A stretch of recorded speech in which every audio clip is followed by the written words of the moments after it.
Welcome to the very first casted game of the Immortal Pillars DLC for Age of Mythology Retold. Today we're going to be featuring some early access to the Chinese Pantheon, and we've got the pleasure of viewing Hagrid, who is a member of the dev team, part of Forgotten Empires. He is going to be playing as Shennong here today, in the color red on the north side, and he's up against Joey Bads, who's going as the name Obelisk the Tormentor today, who will be playing as Nuwa. So we got two of our newest civilizations. This map is called Bamboo. What is it? It's Bamboo Fields or Bamboo something. I don't know if I've got the. I thought I would say it here. It seems like maybe it's bugged right now. But either way, we've got our very first casted game I'm excited to check out. Now you see here, Hagrid has immediately gone for 2 farms. That is because of the civilization bonus here. You've got Prosperous Seeds, your first god power, which makes your 2 farms to sow the seeds of prosperity, and it makes them gather faster, heal nearby villagers, and make friendly units invisible. But most importantly, Shennong has ability so that when you go through each age, you get your farming upgrades for free. And that's absolutely massive. So it really leads into a farming heavy economy. It's quite good. You might be wondering, like, who is that guy out there swinging the rocks around? Hey, what's he do? That's the Quafu. This is our specialized villager type unit for the Chinese. They're able to train the peasant. And then the Quafu. The Quafu specifically is good at wood and gold, while the peasants, you typically want to have them probably on your food in that case. They're a little bit cheaper as well. They cost 40 food, while the Quafu are going to cost 50 food, 100 gold, and 17 favor. So quite expensive to get. We're seeing our brand new scouting type unit. This is the Pioneer. It's a hero for the Chinese, and he can throw these lanterns. So you actually see it right now. If we go to normal, he's got a lantern, a little scout over the base. So a nice little ability that he can call out as needs it. And let's go on over to the other side of the map. So we've got Obelisk Tormentor over here playing as Nuwa. And let's actually jump here into that tech tree just to show you some of the bonuses. Focus on peasants, Quafus, and defense. God's Blessing is Creator's Auspice, which is this. Meaning, Nuwa reduces peasant cost and improves building hit points as you earn favor. So your buildings are going to get stronger, and your peasants are going to be cheaper. So pretty cool. First god power is going to be creation, which gives some clay peasants. It's kind of temporary villagers that you get. Foundations automatically construct. So as you set down foundations, you're going to get buildings just building on their own. Pretty crazy. The buildings spread favored land +1 range further, and calves have additional hit points. So all that to be said, free foundations, foundations building your buildings on their own. Pretty cool ability. We'll see if he uses that, but particularly kind of crazy on walls. But you might be wondering, how do you get favor with the civilization? You do that with favored land. So you actually see this gold aura around these buildings. That's the favored land. As you expand out your buildings and connect them to this, you essentially get a higher trickle rate of favor. Now, that's going to be the case for all the Chinese major gods. Now, depending on the one you choose, they have different bonuses, right? So over here, we've got on favored land, you're going to get your free building, what they say, your buildings built for free, right?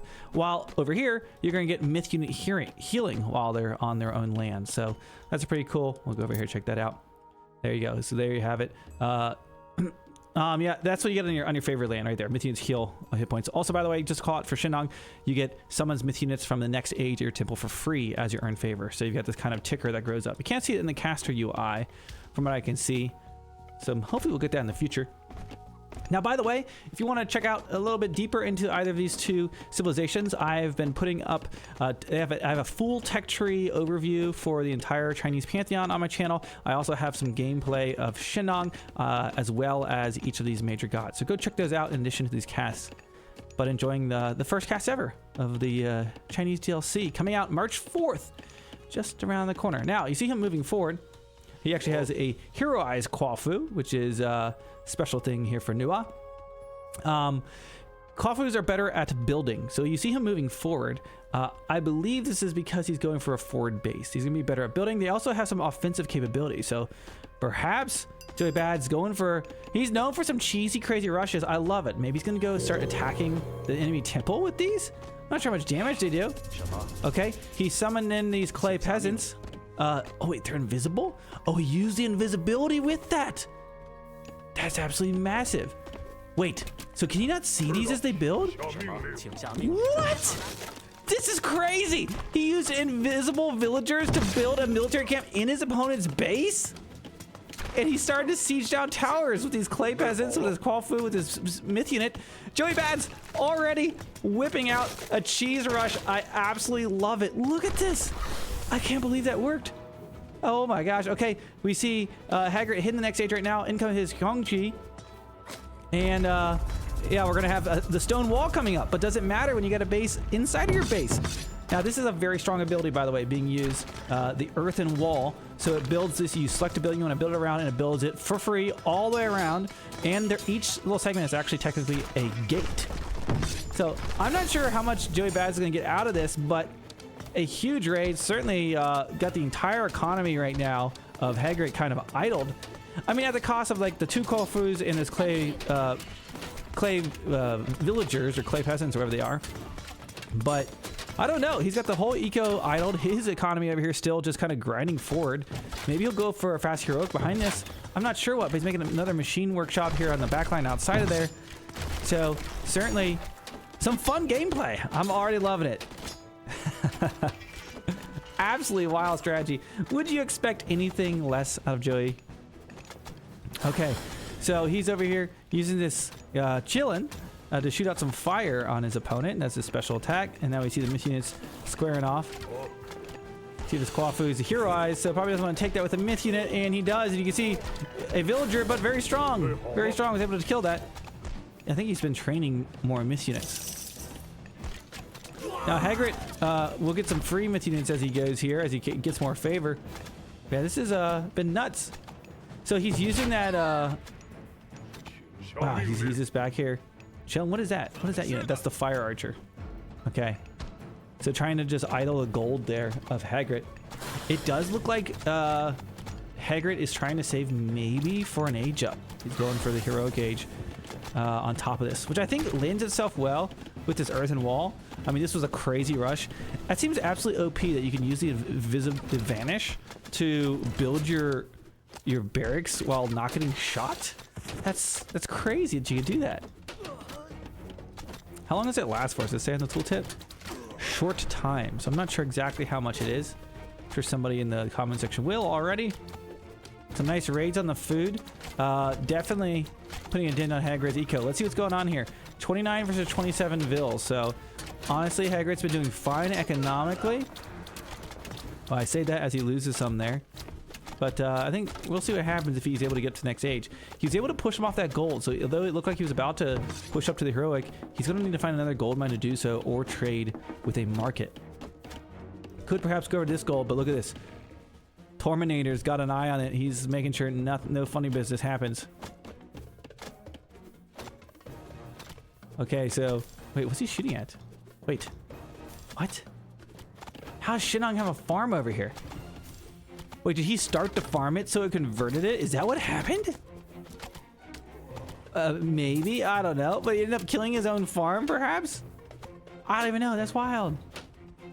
Okay, but you see food still just doing fine. This 3 villagers on food under the TC on those farms. Of course, he's got those free upgrades. Doing fine, he does have the watchtowers now. What a rush, what a rush. That was fun. This is going on in his base. Looks like a little raid maybe coming in here, but not going to do a whole lot there. He's eating his goats. Is there any age ups I can see? No age up or anything like that coming on. So he's continuing to put everything into this this raid. We've got the Pioneer Hero chilling there. At the Machine Workshop, you can train Fire Archers, Chokanu, which are like crossbow. You've got these, I mean, I can't remember the name of it. Does it show you here? Yeah, the Siege Crossbow and then the Axe Cart. Those are your options. And then you got your line infantry here at the military camp. So generalist, you've got your anti-cav, then you've got your anti-archer.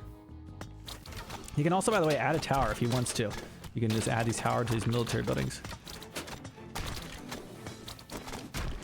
Man, I really did not expect. I just got this recording earlier today. I didn't have any context of what happened. Did not expect such a fun gameplay. I kind of imagined Hagrid would have the upper hand, being as part of the dev team.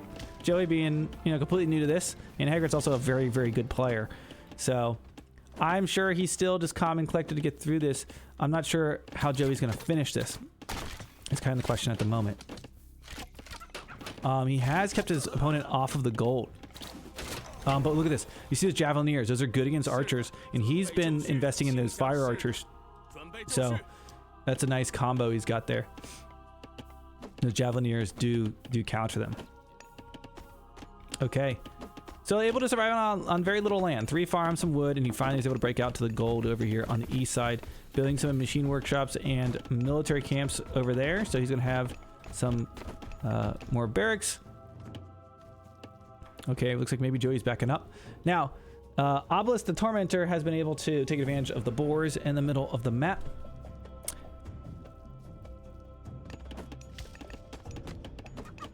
And both players are staying in the second age right now. Very cool, very cool. Now we got a lot of these fire guys here, chilling. They heal nearby units. That's why you saw some healing earlier. I was kind of wondering where that healing was coming from. I'm, of course, getting familiar with all the abilities and stuff myself, so it's brand new. Just got access to this a day or two ago, so having a lot of fun. I can't wait for you guys to get in here and try this. Let me know what you're most excited about. And if you watched this far in the video, make sure you subscribe to the channel. It helps me out. You can check out my upcoming Retold content. A lot of good stuff in the future right now. Okay, a lot of myth units. I'm not sure these Javelineers are going to be able to do a whole lot against this. He's able to keep them at bay. That Kofu hero is really, really awesome. The hero Kofu. I'll just read about it a little bit there. Okay, so kind of chilling at the moment. Quite literally. Okay, he just got an upgrade there. Abundance, which gives basically a % of extra resources for all drop-offs. That's a nice, just kind of across the board eco-tech to grab for Hagrid. Of course, there's just so many new technologies to familiarize myself with, so I'm learning through them. I like how he's kind of blocked this settlement by building over here. He could add towers, as we mentioned, to these buildings if he wants. They're super cheap. I want to say they're like 50 and 50 or 150 or something. They're rather cheap. Let's see if he goes for it. It does look like Hagrid's going to maybe try to clear this out. Where's his military? On the other side. He's building a settlement just with 1 Kofu, and you look, builds decently fast for just 1 unit. This military camp looks to be in trouble at the moment. Lots of lanterns. Give him some scouting knowledge. So he's kind of scouting out in all the directions, seeing what's going on. Let's look at his line of sight so you can see it. Pretty nice. Look at that. He's able to fan out, kind of look for the enemy's army. And if I was Hagrid at this point, I'd be like, okay, is he, is he aging up? You don't see, he was real aggressive, and suddenly he's been rather quiet. You might think maybe an age up's coming on when he's had these myth units. Slowly working through there. Not the most crush armor. Crush damage. He now has his second town center there towards the front line. And look at that. He's able to use the advantage there on the favored land. These are building for free. He just put the outline of it down, and now he's got it going up. It's pretty cool. Using that ability. Also has an armory on the front line. I'm gonna be getting some food back there. Watch how fast these guys gather. Look at this. And they're not as good at food either. You gotta keep that in mind. Okay, so 4 town centers gonna be guarding that location right now. Score-wise, looks like Hagrid's in the lead. Look at the villager count. It does look like Obelisk the Tormentor's got a little bit of advantage in that regard. Seems to have map advantage, you would think. Has some nice map control with the villagers as well. Now look at this. This is Hagrid. This is actually a myth unit from the next age. He got that as part of his special. He got enough favor, and you get a myth unit from the next age for free. So he's got a Taltai from the next age for free, and it's finally aged up. Gonna be with Nuwa. Got some nice upgrades there. Drought is one of the abilities. I wonder if he'll use maybe Drought right here. I could perhaps imagine. We'll see if he goes for it. Oh my gosh, not paying attention. Joey just lost a bunch of villagers just like that. Whoa, he's still ahead in it. That's a lot of swordsmen, a lot of javelineers. He's got his Talte, he got his free one from aging up. Meanwhile, raid on the backline. Oh man, losing Kofu would be bad, but they are pretty tanky, as you can see here. Not able to really kill any of those at the moment. Okay, so he's trying to take him out, uses his fire, but ultimately those Kothos were able to survive. I'm really curious if he'll use this drought here. So drought actually, it makes buildings easier to destroy and prevents all construction and repair. So if he wants to like rip through these, could use drought. I like to save it to the mythic age and pair it with my mythic age god power, whether it's fire or the great wave or whatever it's going to be. But look at that, taking out that military academy. Will he go after that town center, I wonder? Okay, he does use the drought. There we go. Okay, so these buildings now going to be going down rather quickly. If you look at this, not a ton of melee units on this, and it's already lost about a quarter of its health. Joey is not anywhere near to guard this right now. His unit's kind of running around the back line. He's still in the second age. Myth units in there as well. Pretty strong units. Down goes that town center. And now this forward base kind of crumbling for Joey. Could be in some trouble. Hagrid looking pretty confident at this point. A very good job defending against a super aggressive rush out of Joey. He's got a lot of these pioneers on the front back line, which are just so good at taking out myth units. Has he trained? Let's see. Does he have one? Trying to see if he has the Imperial Academy. I'm not sure if he does. I don't see it necessarily, at least. Oh, look at that. So cool. And there you have it. Hagrid was able to survive a super aggressive rush and was able to come out victorious. Gotta give it says it's MythBro, but this was Joey playing over there the other side. Gotta give him credit, coming out swinging with a really fun rush there for one of the first castle games we've ever seen, and a lot of awesome new mechanics in play there. I love the way he used that stealth to build within his opponent's base. We saw that earthen wall coming into play. We saw those different unique abilities for the favored land. Saw some god powers. A lot of fun stuff. Guys, let me know if you're excited about this upcoming DLC. If you like the video, make sure to hit the thumbs up, subscribe to the channel, and leave me a comment below. If you want to see some more Casa games, I need to hear about it. Okay, guys, I hope you enjoyed. Be on the lookout for some more guides and Casa games on the way. Thank you so much for watching.